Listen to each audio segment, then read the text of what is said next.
किसान संदेश के इस एपिसोड के प्रायोजक हैं भव्या ऑर्गेनिक। जीते जिंदगी की जंग भव्या ऑर्गेनिक के संग। 100% नेचुरल, पूरी तरह जैविक, पूरी तरह प्राकृतिक।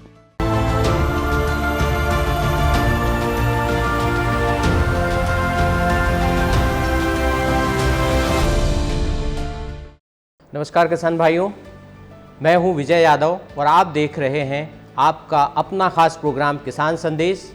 आज हम बात करेंगे जैविक खेती के बारे में, प्राकृतिक खेती के बारे में और जल प्रबंधन के बारे में। इसके साथ ही पारंपरिक खेती के साथ आधुनिक खेती, डिजिटल खेती की भी जानकारी सर से लेंगे। हमारे साथ हैं कृषि विज्ञान केंद्र भोपाल के प्रमुख RK सिंह साहब। सर, आपका बहुत बहुत स्वागत है हमारे खास कार्यक्रम में। धन्यवाद। वर्तमान दौर में प्राकृतिक खेती या जैविक खेती की ज़रूरत क्यों आन पड़ी है, इसका वैश्विक परिदृश्य आप क्या देखते हैं? देखिए, जहाँ तक जैविक खेती और प्राकृतिक खेती की बात, जो कि पिछले 5-6 सालों में जिसने जोर पकड़ा है, उसकी ज़रूरत इसलिए आन पड़ी है कि सबसे पहले जिस चीज़ में हम फसल को उगाते हैं तो हमारी मिट्टी होती है। तो आप सबको पता है कि मिट्टी की उर्वरा शक्ति हमारी धीरे धीरे छीन होती जा रही है और इसके कारणों के बारे में सारे किसान भाइयों को भी पता है कि पिछले 50-60 सालों में कृषि का उत्पादन बढ़ाने के लिए हमारे किसान बंधुओं ने अंधाधुंध कीटनाशकों का या फर्टिलाइजर्स का प्रयोग किया है। मतलब वो मिट्टी के स्वास्थ्य की जांच नहीं कराते हुए भी एक दूसरे का अंधाधुंध नकल करते हैं और कृषि उत्पादन को बढ़ाने के लिए उन्होंने फर्टिलाइज़र का बहुत ज़्यादा ही उपयोग किया है, जिससे हमारी मिट्टी को काफ़ी क्षति पहुंची है। आप सबको पता है कि हमारे खेत की मिट्टी में असंख्य सूक्ष्म जीवाणु होते हैं, जो कि धीरे धीरे जो हमारे बायोमास होते हैं उसको डिकम्पोज करके वो मिट्टी की उर्वरा शक्ति को बढ़ाते हैं। लेकिन जब हम इन चीज़ों का ज़रूरत से ज़्यादा प्रयोग करने लगे तो उनकी संख्या में कमी आने लगी। आपने हाल के वर्षों में भी देखा होगा कि बहुत सारे प्रदेशों में नरवाई को भी जलाया जा रहा है, जिसके चलते पर्यावरण प्रदूषण तो हो ही रहा है, लेकिन मिट्टी की भी उर्वरता पर इसका बहुत ही गलत प्रभाव पड़ रहा है। क्योंकि जब हम फसल को जलाते हैं तो उसका तापमान इतना ज़्यादा हो जाता है कि मिट्टी में जो रहने वाले हमारे लाभदायक कीटाणु या जीवाणु हैं वो उसको सह नहीं पाते और वो मरने लगते हैं।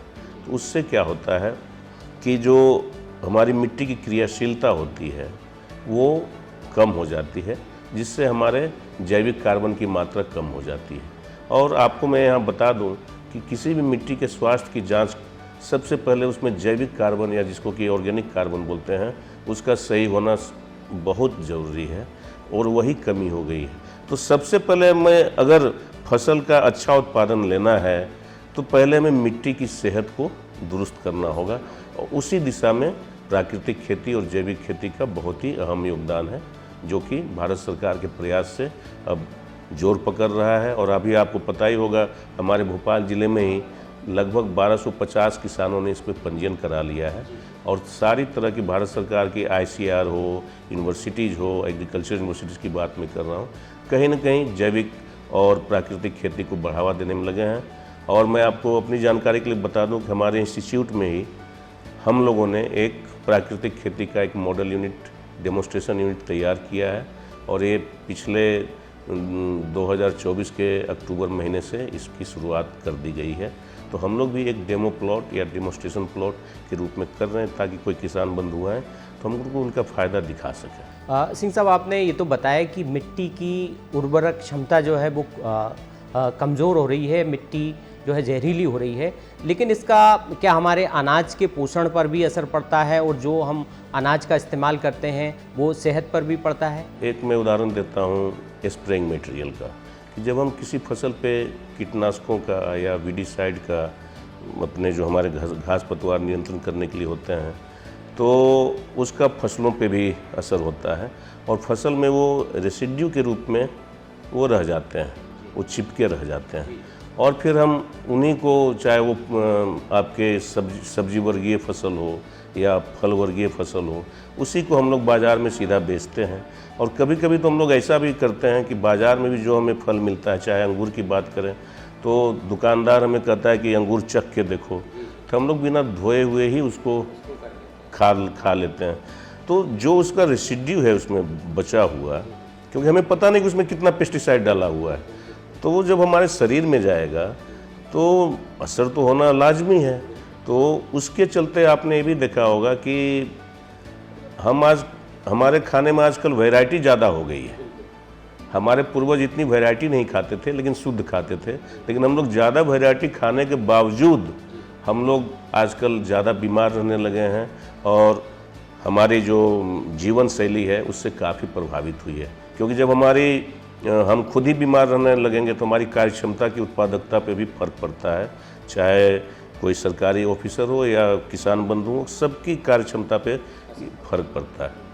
दूसरा, इसका असर क्या, जो खेत में हम रासायनिक उर्वरक डालते हैं, इसका असर हमारे पशुओं पर भी पड़ता है, क्योंकि चारा और जो अवशेष बचता है कृषि का वो पशुओं को डाला जाता है, तो उसका असर दूध पर भी और जो भी भावी मिल्क प्रोडक्ट है उस पर भी। हाँ, जहाँ तक पेस्टिसाइड की बात है, बिल्कुल। हाँ, जहाँ तक हम केमिकल फर्टिलाइजर्स की बात करते हैं, तो अगर हम वो रिकमेंडेड डोज में डालते हैं, मतलब अनुशंसित मात्रा में, और उसके लिए मिट्टी की जांच करा के डालते हैं, तो रासायनिक खाद का वैसा असर नहीं होता है, क्योंकि हम रिकमेंडेड अनुशंसित मात्रा में डाल रहे हैं। लेकिन जब हम ज़रूरत से ज़्यादा डालते हैं तो क्या होता है कि बहुत सारा मटेरियल जो है वो पानी के साथ लीच होके ज़मीन के अंदर चला जाता है और वो अपने भूगर्भीय जल, जिसको कि हम लोग ग्राउंड वाटर बोलते हैं, उससे वो मिलता है। और उसी पानी को हम लोग बोरवेल के द्वारा टैप करते हैं और उसी को हम लोग पीने के लिए इस्तेमाल करते हैं। तो जब उस पानी में ही जब वो रासायनिक खाद का मिश्रण हो गया तो हमारे शरीर में भी उसकी प्रतिक्रिया होने लगती है, और जानवर भी अगर वही पानी पी रहे हैं तो रन ऑफ के द्वारा भी जो हमारा फर्टिलाइज़र खेत में बच गया, उसका सही ढंग से उपयोग नहीं हो पाया, तो रन ऑफ के द्वारा वो पॉन्ड में जा सकता है, तालाब में जा सकता है, तो उसको भी जानवर पीते हैं, तो उनके भी स्वास्थ्य पे इसका गलत असर होता है। सिंह साहब, मेरा अगला सवाल ये है कि जैविक खेती की तरफ किसान बढ़ तो जाए। मेरी रिपोर्टिंग के दौरान कई किसान भाइयों से बात होती है, किसान भाइयों का ये कहना है कि भाई जैविक खेती की तरफ यदि हम जाते हैं तो उनका उत्पादन एकदम से घट जाता है। तो इसका क्या उपाय है कि किसान भाई प्राकृतिक खेती और जैविक खेती की तरफ बढ़ें आगे? देखिए, इसके लिए सरकार ने विपणन की भी व्यवस्था की है और उसके लिए मार्केटिंग, एक ब्रांड बनाना पड़ेगा, और कई जगहों पे ब्रांड बना भी है।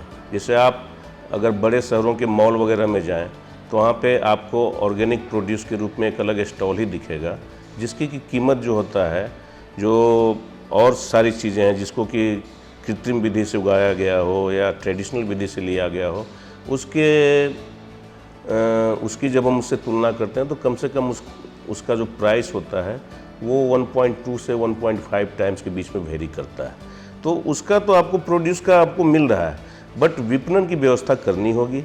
उसके लिए किसान भाई ऐसा भी कर सकते हैं कि एक प्रमाणीकरण संस्था से, बहुत सारी प्रमाणीकरण संस्था हमारे देश में है, उससे प्रमाणित करवाएं, और उसके बाद अपने शुरुआत में ऐसा भी कर सकते हैं कि व्हाट्सएप ग्रुप के द्वारा या सोशल मीडिया के द्वारा अपने ब्रांड का वो प्रचार प्रसार करें, ताकि उनको एक सही मार्केट मिल सके। आजकल देखते हैं कि मॉल से भी या किसी बड़े रेस्टोरेंट से भी जब खाने की सामग्री आपके घर तक पहुंच सकती है, तो ये क्यों नहीं हो सकता? किसान भाइयों, जैविक खेती पर चर्चा जारी है, लेकिन अभी आपको ले चलते हैं बुंदेलखंड और वहाँ की लोक संस्कृति से आपको रूबरू कराते हैं। बुंदेलखंड की लोक गायिका साक्षी पटेरिया जब गाती हैं तो बुंदेलखंड की संस्कृति जीवंत हो जाती है। आइए सुनते हैं उनका सुमधुर ये लोकगीत। शिव की बारात जुरी बखे हट सट रसवारी के भोरा रे, कोनो गो आँख मीच कोनो खोचा पोकीच कोनो के अंग बीस अंगरा भर कट रसवारी के भोरा रे।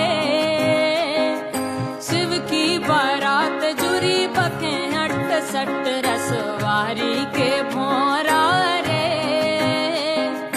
दिखा रहे दांव पेच, भांग पिए खेच खेच, गांजे की खेच खेच, लगा रहे चट रसवारी के भौरा रे। शिव की बारात जुरी बके हट सट रसवारी के भौरा रे। जैविक और मिलेट, ये दोनों चीज़ें भारत का जो है पारंपरिक खेती का जो तरीका है वो रहा है।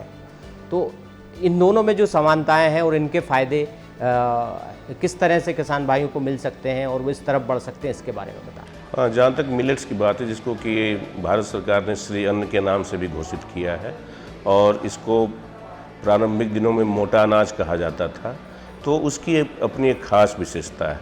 उसमें संतुलित मात्रा में फाइबर होते हैं और सबसे बड़ी खूबी ये है कि इन फसलों के लिए, जैसे आप रागी की बात करें, बाजरा की बात करें, कोदो कुटकी की बात करें, तो इसके लिए बहुत ज़्यादा आपको मैनेजमेंट करने की ज़रूरत नहीं होता है और ये किसी भी तरह की मिट्टी में अपने आप को एडजस्ट कर लेते हैं, किसी भी तरह के मौसम में। मतलब मेरा मतलब है अतिशयता से नहीं है। अगर मिट्टी आपकी बिल्कुल ही उस ढंग से काम नहीं कर रही है, तब वहाँ पे इसका भी प्रोडक्शन घटेगा।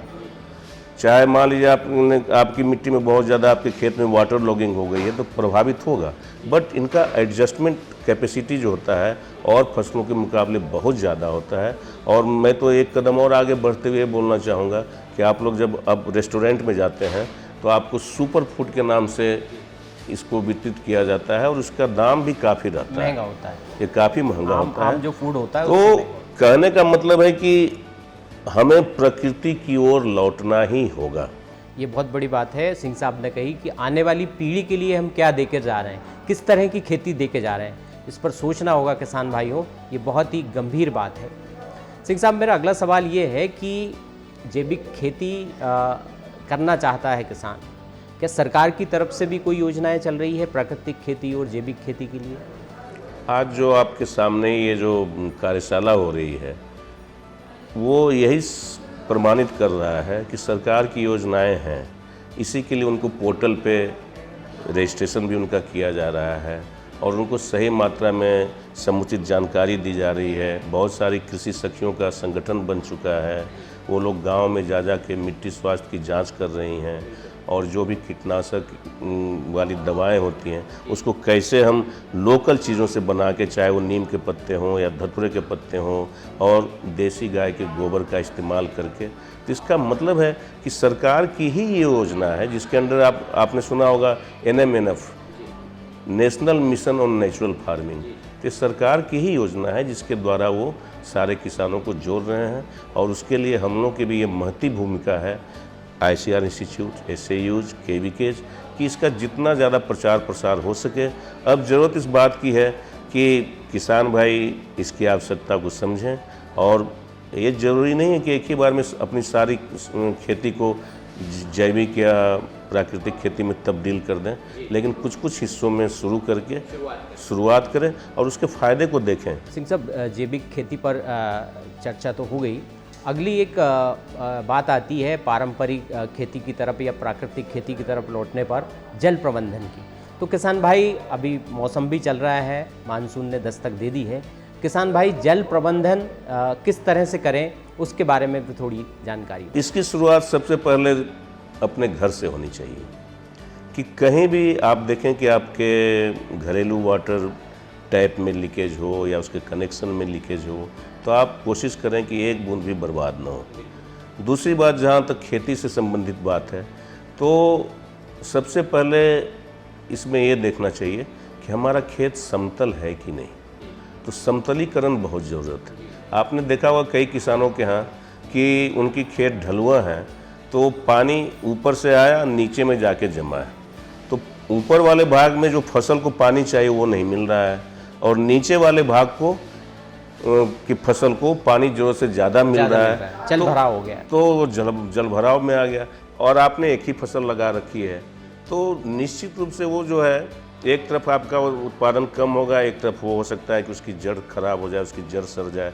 तो सबसे पहले समतलीकरण करना होता है उसके बाद आप कोशिश करें कि मेड़बंदी अच्छी होनी चाहिए। जैसे वो इंडियन गवर्नमेंट का स्लोगन है ना, खेत का पानी खेत में, गांव का पानी गांव में। तो पहले आप मेड़बंदी अच्छे से करें। तो मेड़बंदी के भी बहुत सारे टेक्निकल इश्यूज होते हैं कि हमें कैसी मेड़ बनानी चाहिए, किस गहराई का बनाना चाहिए, किस ऊंचाई का बनाना चाहिए, उसकी चौड़ाई कितनी होनी चाहिए। तो मैं उसके बहुत ज़्यादा डिटेल्स में नहीं जाऊंगा, क्योंकि मैं उसके टेक्निक्स के बारे में बता रहा हूँ। फिर होता है कि आप उसका संरक्षण कंजर्वेशन पिट्स के द्वारा भी कर सकते हैं। जैसे मान लीजिए आपके पास 1 एकड़ की ज़मीन है, तो आप उसके सबसे निचले वाले हिस्से में आप छोटे छोटे पिट, जैसे 1 मीटर या 1 metre by 3 metre by 1 metre, मतलब 1 मीटर चौड़ाई रखें, 3 मीटर लंबाई रखें और 1 मीटर गहराई रखें। तो जो पानी बह के जाएगा उसमें संरक्षित होगा। उससे फ़ायदा ये है कि अगर कभी मानसून के पीरियड में 8 से 10 दिनों का मानसून ब्रेक होता है, तो वो सप्लीमेंटल इरिगेशन के रूप में जो फसलें भी तैयार हो रही हैं आप उसमें दे सकते हैं, पहली बात। दूसरी बात ये होगी कि अगर आपने उसमें कोई पॉलीथीन वगैरह सीट नहीं डाली है, तो अल्टीमेटली वो आपके खेत में ही वो ग्राउंड वाटर रिचार्ज होगा। तो उससे कम से कम आपके भूगर्भीय जल की स्थिति वहाँ ठीक होगी। और भी इसमें बहुत तरह के तरीके होते हैं जल संरक्षण के। जैसे आप आधुनिक खेती की बात करें तो आप ड्रिप इरिगेशन को अपना सकते हैं, स्प्रिंकलर इरिगेशन पे जा सकते हैं, क्रॉप के नेचर को देखते हुए, क्योंकि सरकार की भी पॉलिसी है मोर क्रॉप पर ड्रॉप। तो आप खेतों में या फसलों में उतना ही पानी डालें जितना उसको ज़रूरत है। ज़रूरत से ज़्यादा पानी या कि कोई भी नेचुरल रिसोर्स देने पे, चाहे वो खाद हो, पानी हो, फसल को कोई फ़ायदा नहीं होता है, उल्टे नुकसान होता है। मध्य प्रदेश में गंगा जल संवर्धन अभियान बड़े पैमाने पर चल रहा है। मध्य प्रदेश सरकार पूरे प्रदेश में ये एक मिशन मोड के रूप में चलाती है। तो मध्य प्रदेश में गंगा जल संवर्धन पर ये एक खास रिपोर्ट देखिए और ये चर्चा सर के साथ हमारी जारी है।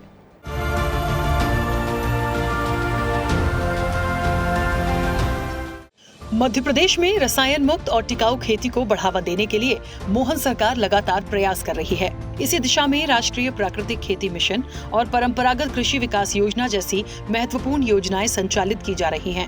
इन योजनाओं के तहत किसानों को प्राकृतिक और जैविक खेती अपनाने के लिए आर्थिक सहायता के साथ साथ निःशुल्क प्रशिक्षण भी दिया जा रहा है। मैं प्रगति खेती के बारे में किसानों को जागरूक करती हूं और उन्हें बताती हूं कि हम प्रगति खेती कैसे कर सकते हैं। और केमिकल और ये डीएपी यूरिया की वजह से केमिकल जो जा रहा है खेतों में, मिट्टी ज़्यादा ख़राब है, तो हम इसका सुधार कैसे कर सकते हैं। जहाँ पे मेरे पास 30 किसान हैं, उनको मैं करवा रही हूँ प्राकृतिक खेती। तो उसमें क्या है कि मतलब जो अब हम खेती करते हैं, हमारी जो भूमि है, ज़मीन, उसको ना केमिकल की बहुत ज़्यादा आदत पड़ गई है। तो उसे क्या है, हमें उसे हटाना है। मैंने लगभग 1 एकड़ में गेहूं अलग से बोया, जिसमें जो कि पूरे तरीके से जैविक तरीके से था। तो केमिकल फ्री गेहूं जो मैंने खुद के घर के खाने के लिए लगाए थे, तो उसमें सर ना तो उसमें मैंने डीएपी का यूज़ किया है ना यूरिया का किया, वो पूरे तरीके से जैविक रहा है। राष्ट्रीय प्राकृतिक खेती मिशन के अंतर्गत किसानों को प्राकृतिक खेती अपनाने पर प्रति एकड़ लगभग 4,000 रुपए की सहायता दी जा रही है। वहीं परंपरागत कृषि विकास योजना के तहत जैविक खेती करने वाले किसानों को प्रति हेक्टेयर 31,500 रुपए तक की सहायता उपलब्ध कराई जाती है। इसके अलावा जैविक प्रमाणीकरण, बीज, खाद और विपणन में भी सहयोग दिया जाता है। सरकार ने जैविक खेती पोर्टल भी विकसित किया है, जहाँ किसान अपनी उपज सीधे उपभोक्ताओं और व्यापारियों तक पहुँचा सकते हैं। साथ ही गौ आधारित खेती को बढ़ावा देकर खेती की लागत कम करने और भूमि की उर्वरता बढ़ाने पर भी जोर दिया जा रहा है।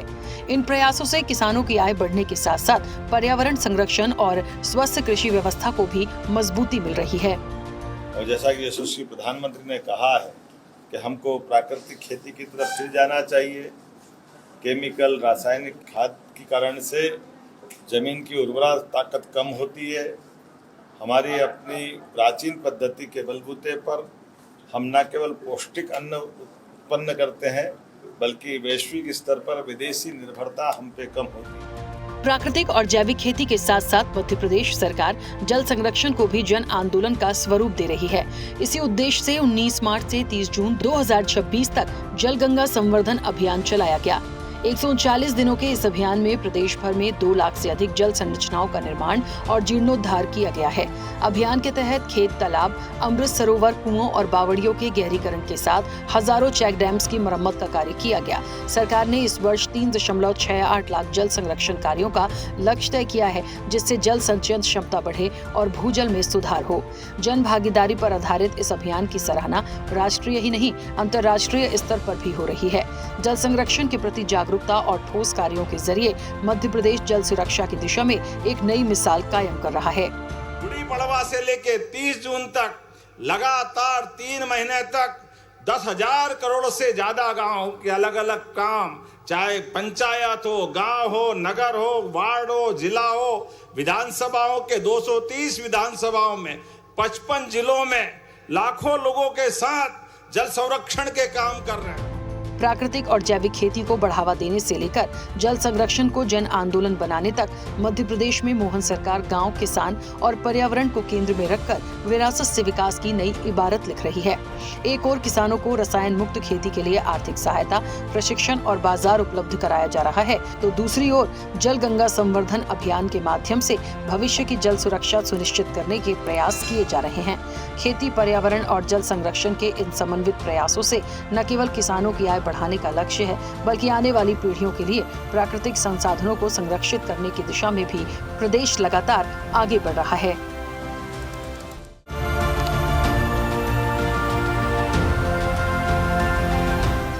तो जल प्रबंधन की ये रिपोर्ट आपने देखी।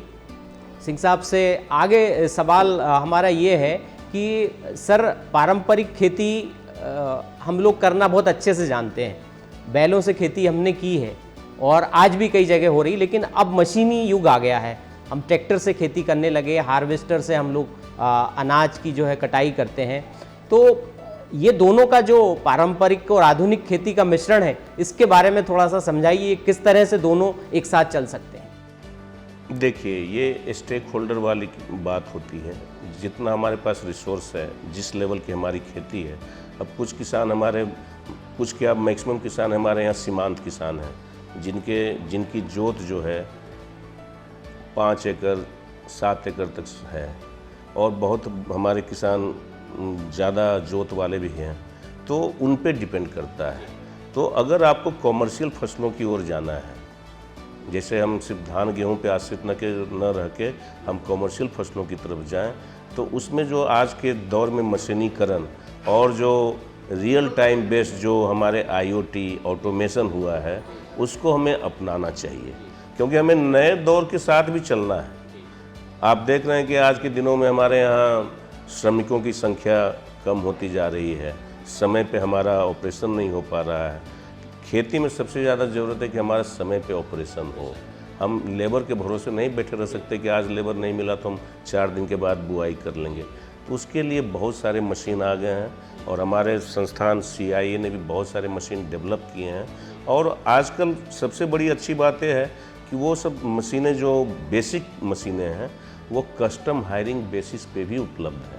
कस्टम हायरिंग सेंटर हमारे मध्य प्रदेश में बहुत जगहों पे हैं, और सारे किसान सारी तरह की मशीनें नहीं रख सकते, कोई भी नहीं रख सकता। तो किसान भाइयों, जैविक खेती, प्राकृतिक खेती और आधुनिक खेती के बारे में हमने सिंह साहब से जाना, तो काफ़ी महत्वपूर्ण बातें सिंह साहब ने हमें बताई हैं। सिंह साहब, हमारे कार्यक्रम में जुड़ने के लिए आपका बहुत बहुत धन्यवाद, हमें समय देने के लिए। धन्यवाद आपका भी। स्वदेश न्यूज़ का ही वो मंच है जहाँ पर खेती बाड़ी की बात विशेषज्ञों के साथ होती है। यहाँ बात होती है आधुनिक खेती की, पारंपरिक खेती की, यहाँ किसानों के सवालों का समाधान होता है। आज के एपिसोड में बस इतना ही, लेकिन अगले एपिसोड में फिर लेकर आएंगे किसी और विषय के साथ आपके लिए नई जानकारियाँ, नई प्रेरणाओं के साथ। तो आज दीजिए इजाज़त, नमस्कार।